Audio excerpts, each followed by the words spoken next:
Olá, gente, sejam bem-vindos. Estamos novamente em um novo episódio do nosso podcast Decodificando Infâncias. Eu sou a professora Elisiane, psicopedagoga, neuropsicopedagoga, e estou junto aqui com a Isabelle. Então, hoje o nosso tema será rotina familiar. E aí, conta pra gente aqui, ó, nos comentários. Como que é a sua rotina? Você sabe qual é a necessidade de uma rotina familiar? Pois eu vou te contar os benefícios. Estabelece um vínculo com o lobo temporal, estabelece um vínculo com as memórias emocionais, curta, temporária, curta, de longo prazo, funcional, executiva, cognitiva e a facilidade de reconhecimento. Isso permitirá uma socialização melhor da pessoa. E isso inclui criança, adolescente, adultos, idosos e enfim. Então, quanto melhor uma rotina, mais fácil a convivência e, claro, o manejo. Lembre-se que contexto escolar, quando a gente fala de rotina, nós estamos falando de métricas, que são atribuídas aí por meio das notas. E a Isa vai falar um pouquinho pra gente dessa condição. A Isa. Tudo bem, gente? Espero que todos aí que estão nos assistindo estejam bem. Então, vamos falar um pouquinho aí dos benefícios da rotina, né? A criança, ela aprende melhor quando ela tem uma rotina estabelecida. E por que ela aprende melhor?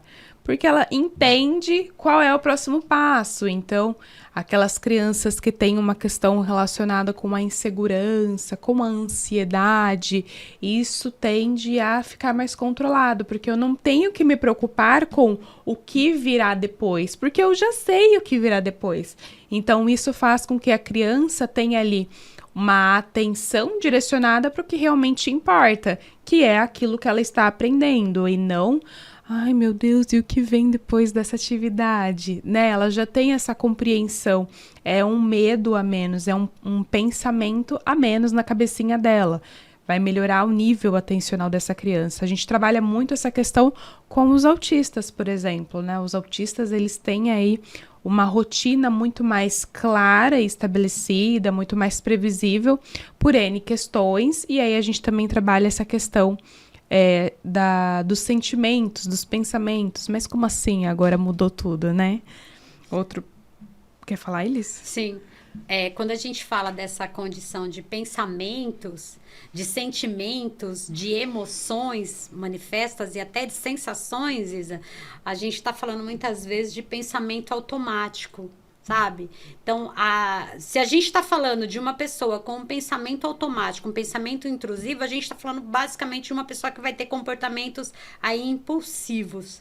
Então, ela vai alterar porque ela não quer mostrar a dificuldade ou a limitação dela, ou porque ela já está no limite, porque aquilo é o ponto que sempre ela é crucificada, se a gente estiver falando num contexto escolar, né? Então, a gente tem que tomar bastante cuidado com isso, né? Uhum. Mas no sentido de quê? De acolher e direcionar. Mas essa condição da rotina, ela tem que ser estabelecida inicialmente dentro de casa. Sim. Então, a família, ela tem que acordar, obviamente, fazer os hábitos de higiene, né? Escovar os dentes, arrumar cama, pentear cabelo, se for o caso, tomar banho e tomar o café da manhã. Se possível, toda a família junto na mesa ali, com xícara, com pãozinho em cima da mesa. E as pessoas querem fazer tudo isso diante de uma tela, assistindo TV. Sim. Né? De manhã já. E muitas vezes na correria não dá tempo, vamos embora. Ou um toma café na frente, o outro toma café depois. E a mesma coisa acontece com o almoço, a mesma coisa no café da tarde, que muitas vezes é pulado e vai para janta, e aquilo vai empurrando. Né? A gente sabe da condição frenética social exigida e imposta hoje em dia, mas o que nos prejudica e que prejudicam as famílias é exatamente essa não adequação, porque as famílias querem se tornar mais rápidas, atender todas as funcionalidades, aquilo que é exigido dentro do contexto social, e aí eu me refiro a uma condição muitas vezes de trabalho, né, dos pais que estão fora, mas esquecem de acompanhar os filhos pelas suas limitações de mundo. E essa limitação de mundo, ela vem num contexto muito dinâmico da própria idade que a criança possui ou o adolescente possui. E é aquilo que nós já falamos, gente, num episódio anterior do nosso podcast, onde a gente adultiliza a criança ou o adolescente, exigindo deles uma realidade comportamental, consciente de mundo que nós, adultos, sabemos que eles não possuem. Então, se eles manifestam comportamentos alterados, eu vou lá e puno esse adolescente, esse filho, essa filha, né? Sim. A gente não vai nem entrar nesse tópico, viu, gente? Porque já tem episódio falando sobre. Se você não assistiu, vai ver, né? Então, aí dentro disso que a Elis falou, o que eu vou destacar? A partir do momento que existe uma rotina, eu consigo ter pré-estabelecido o tempo que essa criança vai ter de lazer, de sono, as alimentações que essa criança, que esse adolescente vai realizar durante o dia, prezar por essa qualidade na alimentar. E também o tempo de tela, que também tem episódio aí falando sobre essa questão. A partir do momento que eu tenho uma rotina, eu consigo estabelecer qual será o tempo de tela que essa criança, adolescente, vai ter de uso diário ali, de uma maneira saudável, para que não traga malefícios para essa vida, né? Uma coisa bem bacana, Isa, que você traz na tua fala muito rica, se refere, por exemplo, a crianças e adolescentes que muitas vezes se perdem no cotidiano, e aí a família fala assim, mas doutora Elis, é a forma que eu sou tratada, tá, gente? Lá na clínica. O meu filho, se eu falar o que nós vamos fazer, ele não dorme, ele fica extremamente ansioso e automaticamente acorda mais cedo. Tá, mas o que você falou? Se nós formos fazer um passeio em família, gente... Passeio em família é delícia. Toda criança ama, todo adolescente ama passear em família. Eu vou dizer pré-adolescente, tá? Porque chega na fase da adolescência, a criança não quer mais participar de convívio social com pai e mãe, não. Eles querem fazer parte de uma tribo, porque é isso que é legal.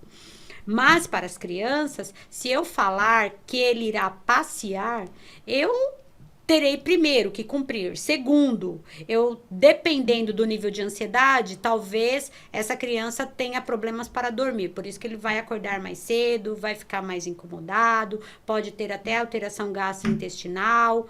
E isso vai resultar aí numa alteração orgânica e possivelmente numa alteração comportamental. Então, a gente tem que saber conduzir isso de maneira mais sábia, né, Isa? Sim. Então, aí essa rotina estruturada nada mais é do que a previsibilidade junto com uma estabilidade para a família, né? Então, precisa ter essa união desses dois pontos. Vale aí ressaltar, e aí enquanto você falava, eu me recordei de elementos, por exemplo, uma criança que tem uma rotina extremamente carregada, né? Então, na segunda faz uma atividade de um instrumento musical, na terça faz um idioma, na quarta faz, sei lá, uma atividade esportiva, na quinta, na sexta, e aí essa criança ela não tem tempo efetivamente para ser criança. A rotina estruturada, ela também precisa contar com um tempo livre, para que esse indivíduo possa ali ter um momento de decisões, de hoje eu quero fazer isso, hoje eu quero fazer aquilo, hoje eu não quero fazer nada, só quero ficar deitada, olhando pro teto, hoje eu quero tirar um cochilinho. Ok, a gente precisa entender que a criança, ela também precisa ter esses momentos de brincadeiras livres, né, mesmo dentro de uma rotina estruturada. E aí, vou passar para você, Elis, essa pergunta aqui, ó. Preciso ter horário para tudo ou eu posso ser mais flexível na rotina? Uma rotina é ter horários. A questão está de que forma que você vai atribuir esta rotina. Eu não preciso ser rígido. Uma rotina, ela requer flexibilidade, mas ela requer constância. Isso significa dizer que eu posso alterar o meu horário de almoço, por exemplo, de meio-dia para 1 hora, meio-dia e meia, 1 hora da tarde, mas eu não posso levar esse almoço no domingo para as 3 horas da tarde, porque não faz o menor sentido. Então, eu estruturo durante a semana de segunda a sexta-feira e no fim de semana eu esculhambo. Aí eu tenho que tomar cuidado também, né? Porque aí quando for, qual vai ser o impacto? O impacto será negativo na segunda-feira. Sendo o primeiro dia útil da semana, que eu vou colocar desta forma, para que você possa entender, é o dia que a criança vai para a escola, então essa criança ela já vai cansada para a escola. E ao ir cansada, é muito possível que ela sinta sono, é muito possível que ela fique mais irritada, é muito possível que o rendimento seja menor, é muito possível que você ouça uma reclamação ou de repente receba um bilhete. Então, a gente tem que tomar bastante cuidado. Então, a rotina é a constância sobre aquilo que é executado no campo familiar e que venha a ter contribuições efetivas no campo social, que é a escola, que é a casa do vô e da avó. Vô e vó são pessoas que estragam, tá? Categoricamente no campo emocional. Mas eles também são responsáveis pelo processo de educação. Sim. Então, a gente tem que tomar consciência em relação a isso, né, Isa? Exatamente. E oferecer um pouco dessa consciência, né? Exato. Então, assim, claro que existem exceções, sempre existirão exceções. É que hoje foi realmente um dia típico, enfim, isso é normal. Mas o ponto que ele está falando é realmente fazer dessas exceções uma nova regra. Então, todo final de semana eu não tenho rotina. Então, toda segunda-feira essa criança vai sofrer. Toda segunda, toda terça. Porque até ela retornar à rotina novamente, não é um dia só que vai fazer isso. E aí, quando essa criança se estabeleceu na rotina, quebrou a rotina novamente. Exato. Então, se torna um ciclo sem fim de sofrimento também, de certa forma, para essa criança, que não consegue ter uma previsibilidade. E é exatamente isso que a gente falou. A rotina estruturada nada mais é do que a previsibilidade com a estabilidade. É uma soma de 2 fatores que vem para agregar, ok? E uma outra aqui, como criar a rotina sem tornar o dia cansativo. Exatamente isso que eles falou. Eu consigo trazer um pouco mais de flexibilidade, mas seguindo ali os padrões pré-determinados e com horários próximos. Então, hoje é um sábado, não precisa acordar ali 5 horas da manhã, que é o horário que a criança por vezes acorda para ir para a escola. Exato. Mas a criança também não precisa acordar 11 horas da manhã. Exato, porque ficou a noite inteira lá no videogame, no celular. Não faz sentido, né? Exatamente. Então, é trazer essa flexibilidade de uma forma pensada, de uma forma estruturada, para que traga aí essa estabilidade para o dia a dia dessa criança e que ela compreenda que existe um padrão comum aí para o dia a dia, para a vida dessa criança, né? Outra pergunta para você, Elis. E se meu filho resiste e não segue combinados? Tá. Se ele resiste, a questão eu tenho que entender. Existem pontos de discussões entre os pares. Pai e mãe falam a mesma língua? Direcionam esse campo de atenção qualitativa para essa criança de forma respeitosa? Essa é uma pergunta. Uma outra, eu consigo oferecer apoio existencial? Eu consigo estimular de forma a oferecer uma abordagem significativa? O quanto eu estou sobrecarregado e estou permitindo que esta sobrecarga seja direcionada para o meu filho, minha filha? Então, primeiro eu tenho que me reconhecer, eu tenho que me perceber para depois eu direcionar fazendo filtros. E por isso que um processo terapêutico ele é tão importante, que foi o que nós citamos em episódios anteriores, né, Isa? Sim. Então, eu tenho que coexistir, eu tenho que existir. Coexistir é uma resposta da minha existência. Então, para que eu possa ser saudável dentro do meio familiar, eu preciso entender um conjunto de coisas. Mas o primeiro deles, e o mais importante, é quem sou eu dentro da minha casa? Quem sou eu como pessoa? Quem sou eu como mãe? Quem sou eu como esposa? Quem sou eu como contribuidora do meu lar? Então, eu arco com as responsabilidades como um todo. Eu peso nessa forma de punição. Então, são elementos que vão fazer com que essa criança ela responda aos manejos, né? Daquilo que ela está percebendo. Sim, exatamente.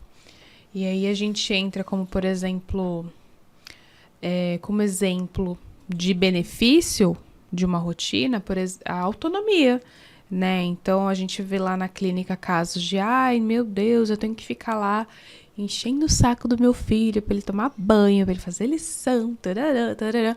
Tem rotina? Ai, não tem? Tá, então vamos começar por aí, vamos estruturar uma rotina para essa criança. Quando a mãe colocou em prática essa rotina, ela veio para a sessão e falou assim, você não sabe o que aconteceu? Eu falei, não, mulher, me conte. E aí ela, olha, fulano tomou banho essa semana inteira sem eu ter que pedir, fez a lição de casa sem eu ter que pedir. Quando eu perguntei, ele falou que já tinha feito, o material já estava guardado na mochila e a roupa, o uniforme para o dia seguinte já estava pronto. Esses são os benefícios de uma rotina estruturada. Essa criança, ela passa a ter autonomia porque ela já sabe o que ela tem que fazer. Sabe, Isa, é legal isso que você traz, é de uma maneira muito rica, mas vou trazer um processo inverso. Sim. Houve um caso em que eu fui preparar, é um caso também específico, em que eu fui preparar uma rotina porque a mãe ela não conseguia estruturar a rotina. Então, o casal trabalhava, só que ambos trabalham em home office. E possuem as crianças que ficam no ambiente familiar. Então, as crianças vão para a escola, mas o outro período do tempo vem para casa e ficam em casa. Então, como que essa família vai se organizar para poder contribuir de forma significativa? Então, a primeira coisa a entender é como funciona a rotina da casa, tá? E aí ela não sabia responder. Oi? Exatamente isso. Então, assim, eu simplesmente faço. Eu ajo, eu executo tudo no automático. Se eu executo no automático, eu não tenho um processo de pensamento. Então, pode ser que ocorra de eu esquecer o que eu tinha que fazer. Pode ser que eu faça 2 vezes aquilo que eu deveria ter feito apenas uma.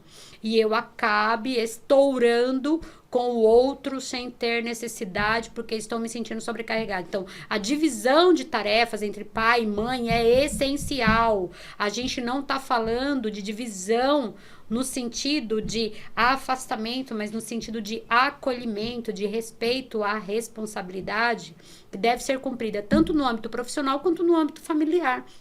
E claro, quando a gente fala dessa dinâmica de home office, a gente está falando, sem outras palavras e sem delongas, de que as empresas invadiram as nossas casas. E ao invadir nossas casas, os nossos filhos são desrespeitados. Isso é um grande fato, né? E aí a criança, ela tem que ficar em silêncio quando o pai ou a mãe entra em reunião. A criança, e aí por conta disso, vai pra tela, fica lá, fica quietinho. Então é o tempo de uma reunião que é de 1 hora, 1h30, 2 horas, às vezes se estende. E é o tempo que essa criança vai ficar no dispositivo eletrônico. E se ele quiser comer alguma coisa, então vai lá no armário, pega o que você quiser. Isso não é autonomia com funcionalidade, porque ele vai pegar bolacha recheada e refrigerante, vai fazer um miojo e você vai falar, ai, tá bom, tá, depois eu corrijo. Mas só que você não vai corrigir. Por quê? Porque você precisa de apoio, precisa de ajuda. E às vezes esquece de pedir essa ajuda, porque o parceiro ou a parceira que tá ali do lado para somar acaba se vestindo numa configuração mais infantilizada, no sentido de, às vezes, não ser o adulto suficiente para poder seguir juntos de mãos dadas, né? Aí a gente tá falando de trocas de papéis, que é outro tema, tá, gente? Então, aí a rotina saudável, ela é a base para o equilíbrio familiar, né? Então, aí quando a gente fala de rotina saudável, não é só a rotina da criança, do adolescente, é da unidade familiar, essa rotina dos pais, a rotina das crianças, o alinhamento da rotina de todos dentro da rotina familiar, do espaço familiar. Isso também é extremamente importante para a gente conseguir um equilíbrio e uma harmonia entre todos os indivíduos da família, né? Perfeito. Então, eu quero que você dê uma reflexão para a gente encerrar esse episódio de hoje. Papai, mamãe que nos assistem, Vocês não são pessoas que estão disputando o ringue, no sentido de chamar a atenção do seu filho. Vocês são apoiadores. Antes de o filho de vocês existirem, vocês já existiam como seres. Então, unam-se no objetivo de oferecer o melhor em termos de cultura, de valor e de aprendizado, mas isto de forma alinhada, não sobressaltando o seu e não desvalorizando o do outro, mas de forma alinhada e contributiva, para que possa estruturar e organizar os seus sentimentos, sensações e percepções, oferecendo o melhor em termos de qualidade de vida aí para a sua família, tá bom? A gente se vê no próximo episódio. Agradecemos a participação de todos. Envia esse vídeo para quem vocês acreditam que precisa assistir. Vejam os outros episódios que temos aqui no canal e nos acompanhem nas redes sociais. E acompanha aqui, tá? Clica, se inscreve e a gente está com um curso de formação em psicopedagogia para pais e educadores. Esse curso vai te ajudar a entender as questões emocionais e pedagógicas naquilo que se refere ao contexto psicopedagógico e neuropsicopedagógico, onde você, papai e mamãe, vai poder contribuir auxiliando o seu filho e se percebendo numa forma de vida ainda muito mais significativa. Nos vemos em breve. Tchau! Tchau!